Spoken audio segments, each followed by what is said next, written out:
The massive, obsidian-like council chamber of the Interstellar Consortium was silent, save for the occasional hum of translation devices embedded into the walls. The alien council members, representing dozens of species, sat in their hover seats, their expressions unreadable to most humans.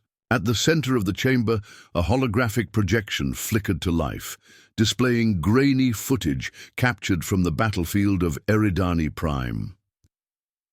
In the footage, a human soldier clad in a battered exosuit stood defiantly atop a ridge.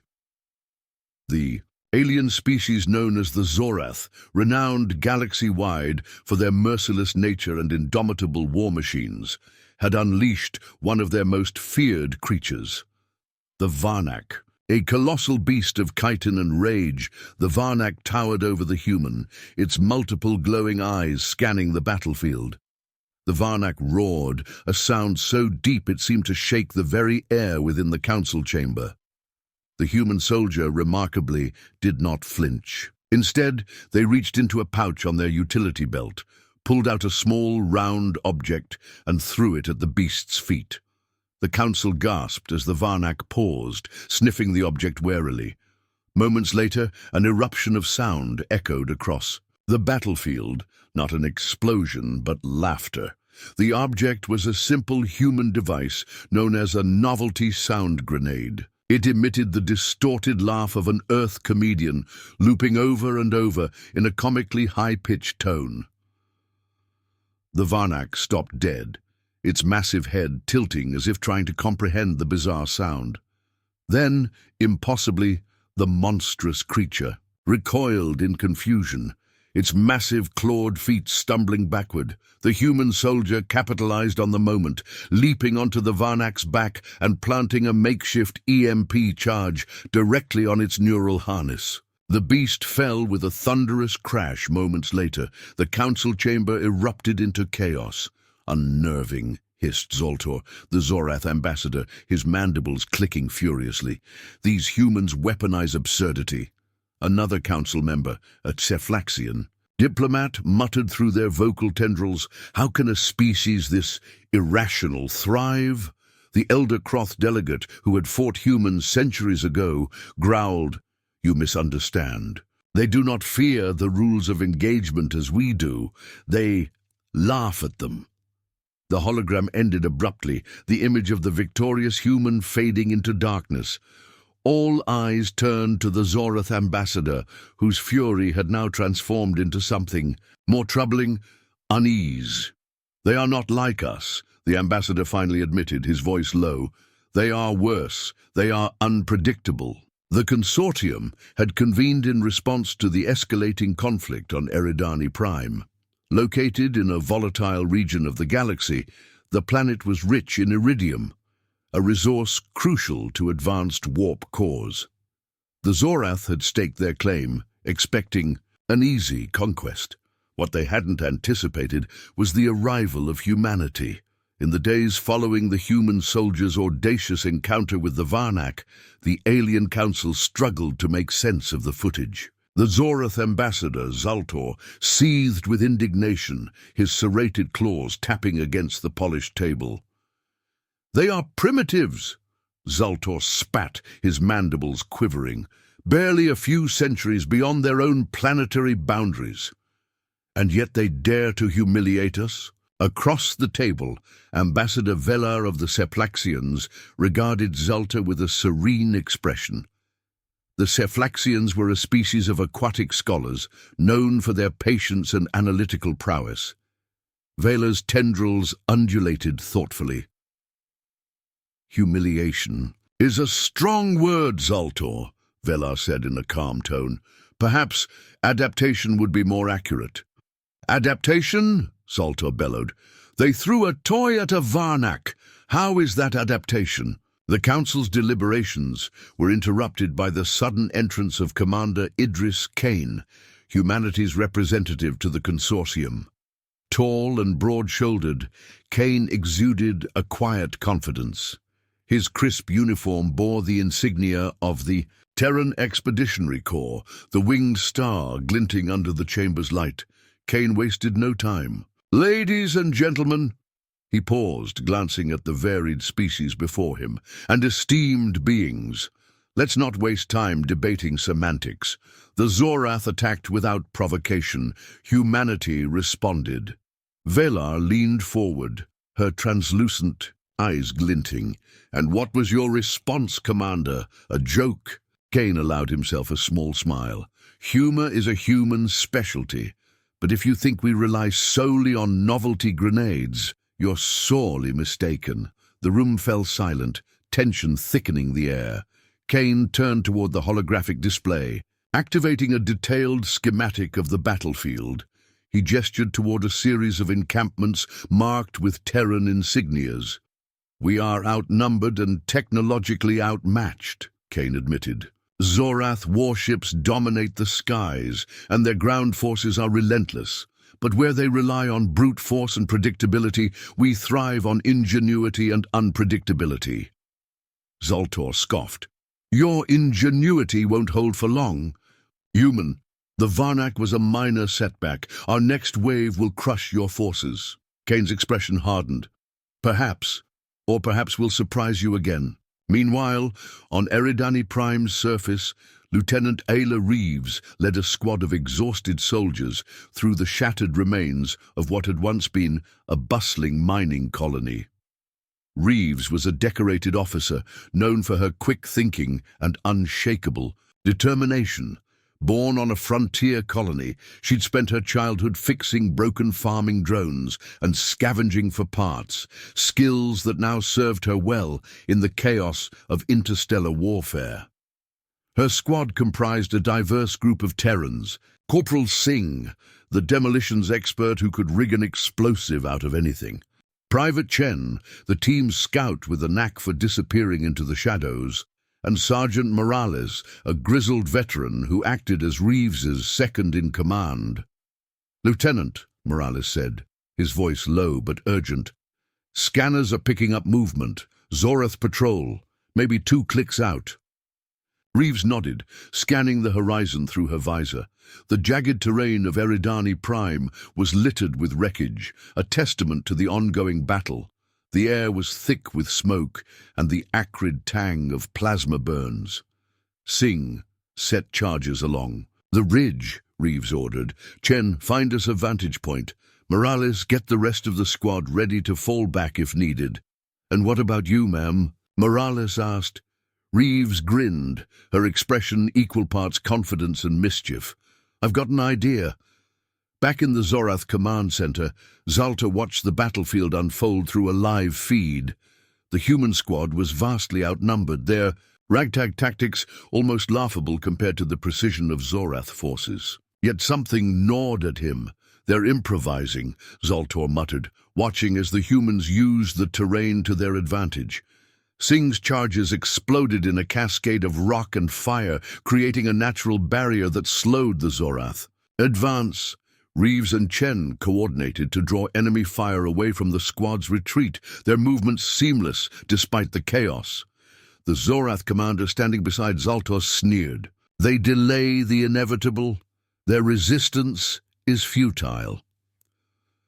Zoltor wasn't so sure. Something about the humans' resilience unsettled him. They didn't fight like the other species the Zorath had conquered. They were chaotic, unpredictable, and strangely determined. "Do not underestimate them," Zoltor warned.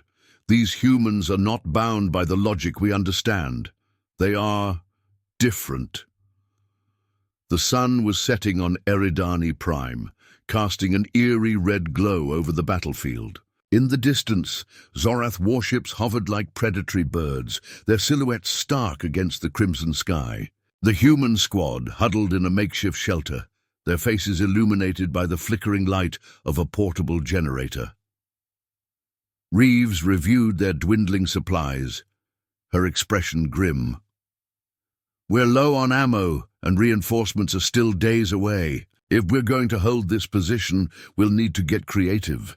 Chen glanced up from the scouting drone he was repairing. "Creative, like the grenade stunt back at HQ?" Reeves chuckled softly. "Exactly. The Zorath expect us to fight by their rules. We're going to make them regret that assumption. Singh leaned against a jagged wall, smirking. What's the plan, LT? Another prank grenade? Maybe a decoy trap? Reeves shook her head. Something bigger. If they're bringing their war machines to the party, we'll make them think twice about deploying them near us. The squad huddled closer as Reeves outlined her plan. It was bold, risky, and completely unconventional, exactly what they needed. Night had fallen on Eridani Prime, shrouding the battlefield in darkness. Lieutenant Ayla Reeves and her squad worked silently, their movements precise and deliberate. The plan was risky, bordering on suicidal, but if it worked, it would buy humanity precious time. Reeves had identified a key Zorath supply depot tucked into a canyon just beyond their current position.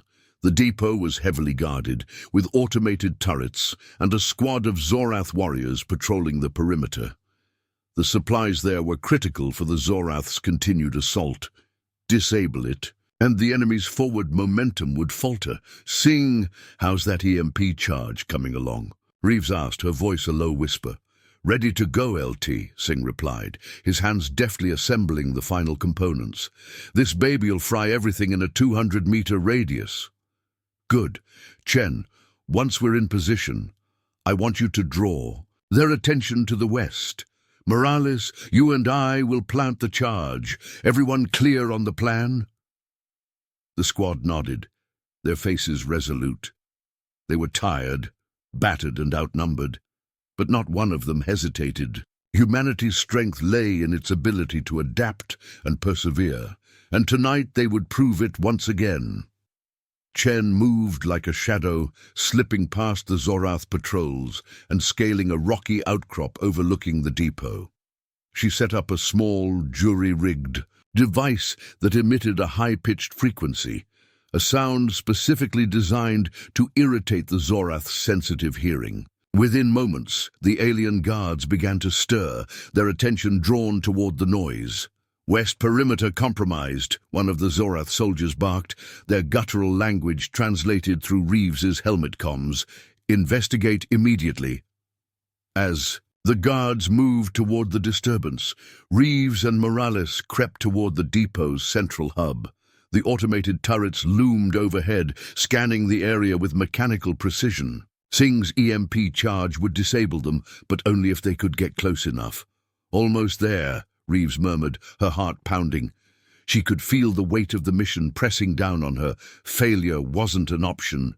They reached the hub, crouching low to avoid detection. Morales kept watch while Reeves carefully placed the EMP charge against the main power conduit. The device beeped softly as it activated, its timer ticking down. Charge is set, Reeves whispered. Fall back now! The two of them retreated, moving as quickly and quietly as they could. Behind them, the EMP detonated with a brilliant flash of light, plunging the depot into chaos. The automated turrets went still, their circuits fried, and the Zorath guards scrambled to respond. In the Zorath command center, Zoltar watched the unfolding events with growing frustration. The humans had once again disrupted his carefully laid plans. The supply depot, a critical node in the Zorath's war machine, was now offline, and his forces were in disarray. How do they keep doing this? Zoltar growled, his claws digging into the armrests of his chair. They lack the resources, the technology, yet they persist. Beside him, a junior officer hesitated before speaking. Commander, perhaps they rely on tactics we do not understand. They are unpredictable. Unpredictable, Zoltar repeated, the word dripping with disdain. They are chaotic. No honor, no strategy, just improvisation. Despite his anger, a part of Zoltar couldn't help but feel a flicker of unease. The humans were unlike any enemy he'd faced before. They didn't fight for conquest or domination. They fought for survival, and they fought together.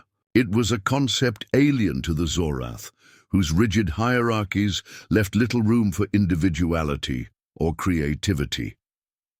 The squad regrouped in a cave a few kilometers from the depot, their faces lit by the glow of their portable generator. Reeves inspected the remaining supplies, her expression grim. The mission had been a success, but the cost had been high. They were running low on ammunition, and morale was beginning to fray. "We've bought ourselves some time," Reeves said, her voice steady despite the exhaustion in her eyes. "But the Zorath won't take this lying down. We need to be ready for their counterattack."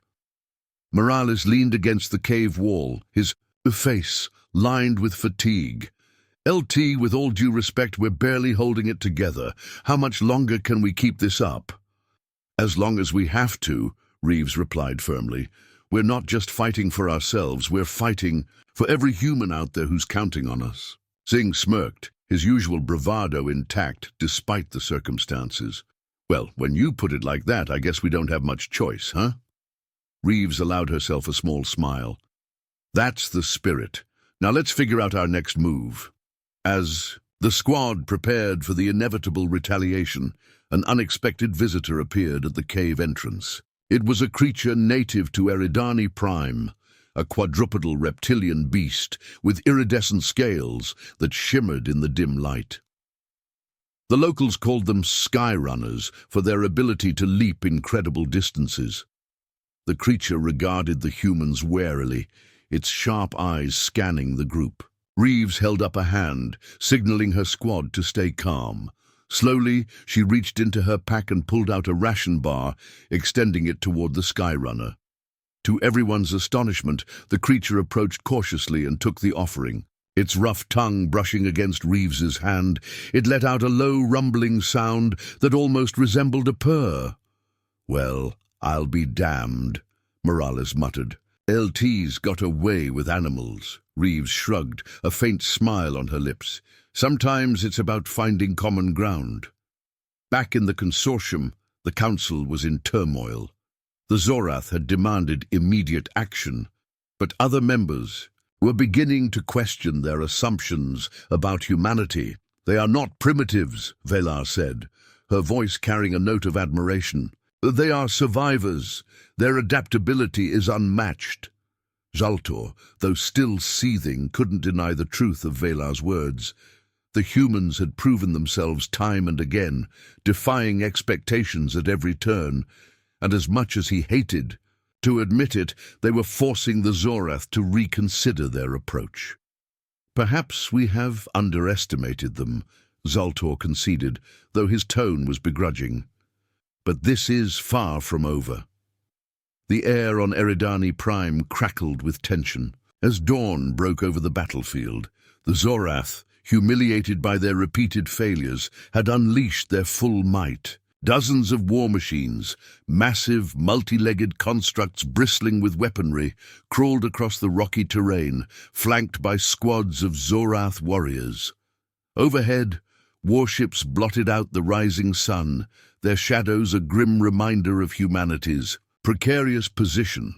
Lieutenant Ayla Reeves crouched behind a ridge, her squad arrayed around her. The Skyrunner, now a semi-regular companion, perched on a nearby rock, watching the humans with an unsettling intelligence.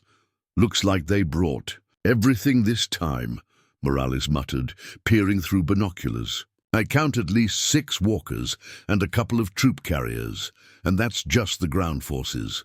Reeves nodded, her jaw tight. "They want to crush us, make an example of humanity."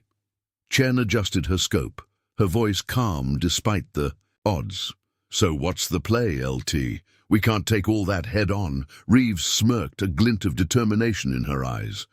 "No, we can't, but we don't need to. The Zorath think they're unstoppable because they have superior tech. Let's show them what happens when they underestimate us." She gestured toward a makeshift map drawn in the dirt. "Here's the plan. We split into 2 teams. Morales and Singh, you're with me. We'll set up decoys and draw their forces into the canyon. Chen, you'll take the high ground with the EMP launcher. When they're all in position, we spring the trap." "And the Skyrunner?" Singh asked, glancing at the creature. Reeves grinned. "Let's see if it's as good at leaping as the locals say."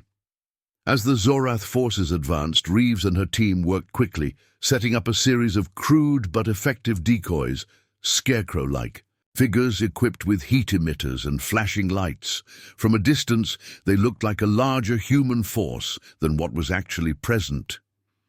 The Zorath commander, observing from a hovering control pod, snarled. Fools. They think they can intimidate us with such primitive tactics. Advance, he ordered. Crush them. The war machines lumbered into the canyon, their heavy footsteps shaking the ground. The Zorath troops followed, their weapons drawn and ready. Chen watched from her vantage point, her hands steady on the EMP launcher. She waited for Reeves's signal, her breath slow and measured despite the chaos unfolding below. Reeves, crouched with Morales and Singh behind a boulder, activated her comms. Chen, on my mark. 3, 2, 1, mark! Chen fired, the EMP round streaking through the air and detonating in a brilliant flash. The effect was immediate. The Zorath war machines seized up, their systems fried. Several toppled over, crashing into the canyon walls and sending debris flying. The Zorath troops, momentarily stunned by the sudden loss of their machines, quickly regrouped and charged into the canyon. Reeves and her team opened fire, their rifles crackling with plasma bolts. Despite their limited ammunition, every shot counted, targeting weak points in the Zorath armor. The Skyrunner, as if sensing the critical moment, leapt into action. It bounded across the battlefield with astonishing speed, its powerful legs propelling it onto a troop carrier. With a guttural snarl, it tore through the Zorath soldiers, scattering them in panic. "Didn't see that coming, did you?" Singh shouted, his voice carrying a note of triumph as he lobbed a grenade into a cluster of advancing enemies. But the Zorath were relentless. More troops poured into the canyon, their numbers threatening to overwhelm the humans. Reeves glanced. At Morales, her expression grim but resolute. "Morales, fall back with Singh and Chen. Get to the extraction point." "And you?" Morales asked, his tone sharp. Reeves shook her head.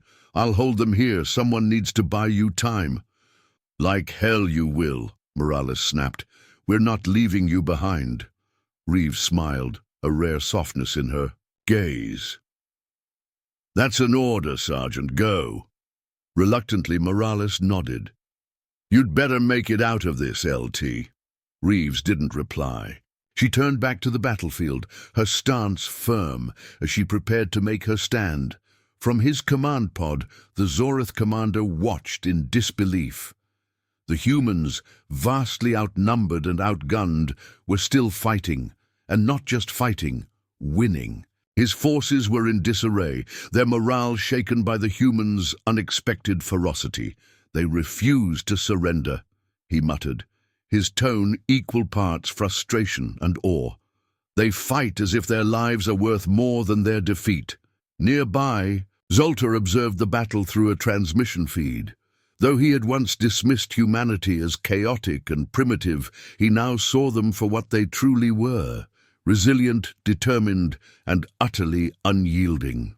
"Commander," Zoltar said, his voice tinged with reluctant admiration, "order your forces to retreat." "What?" the commander barked. "You cannot be serious!"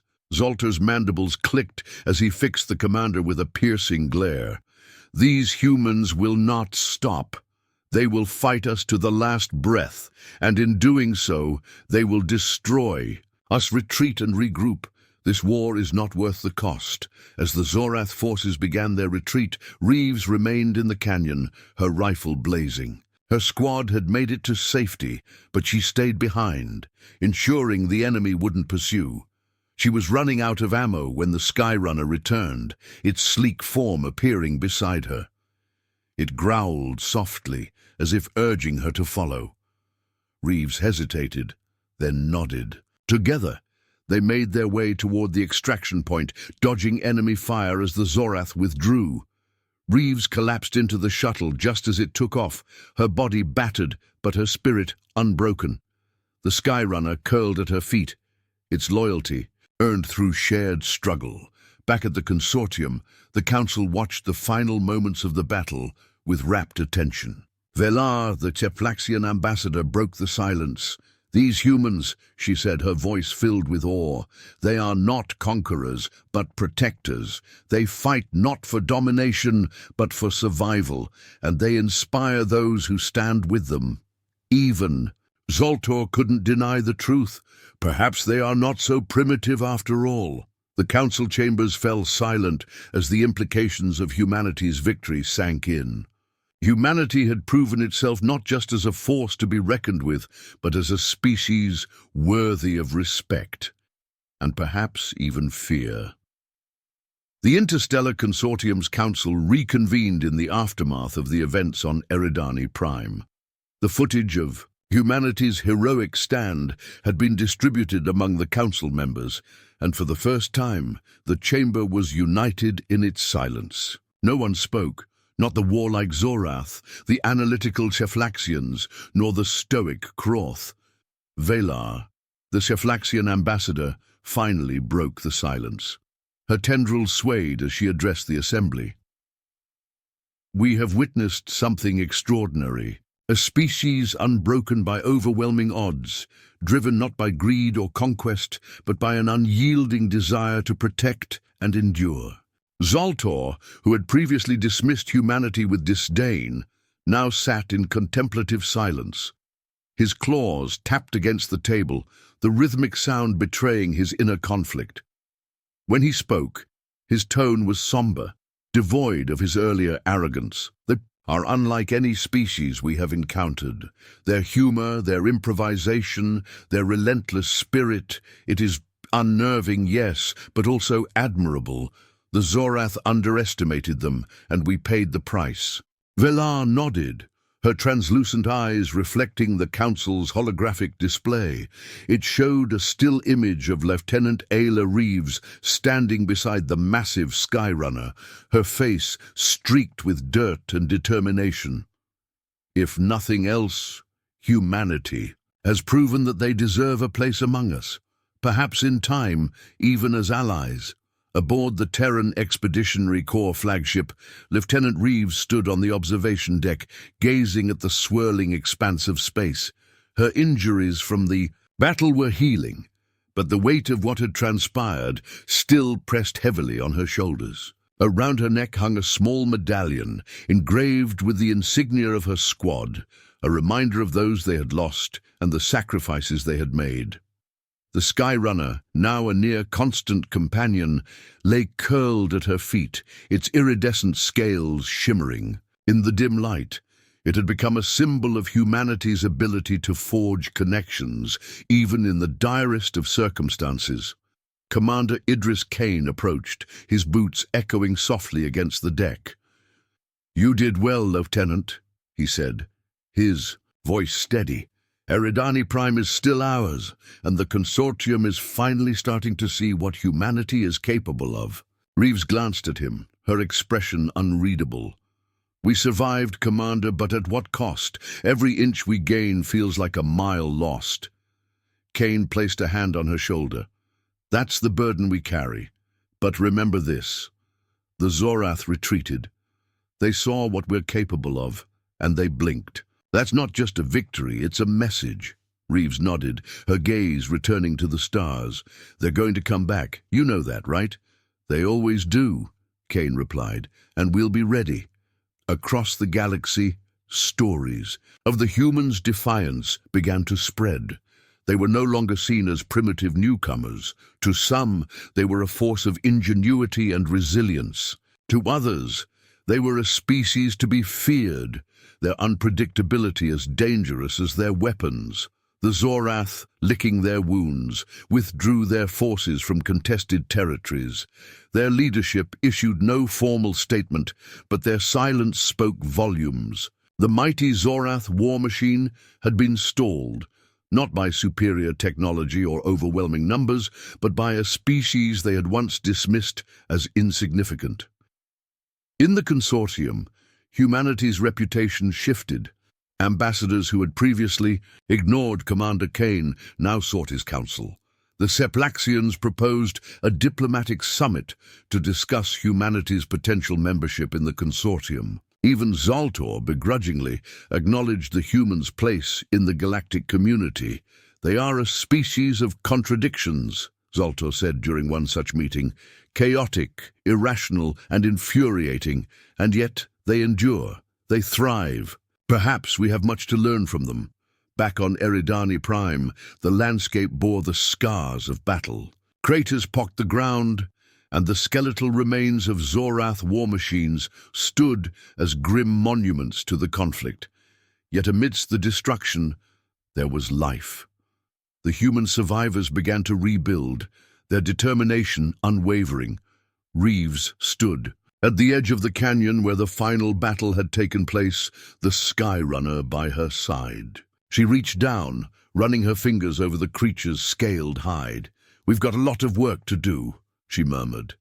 The Skyrunner chuffed in response, its sharp eyes scanning the horizon. It was a reminder that even in the bleakest moments, there was always the potential for connection, for understanding. As the sun set, casting a golden glow over the battered planet, Reeves turned and walked back toward the human encampment. The future was uncertain, but one thing was clear. Humanity would face whatever came next with the same resilience, ingenuity, and unyielding spirit that had carried them this far. And the galaxy was watching.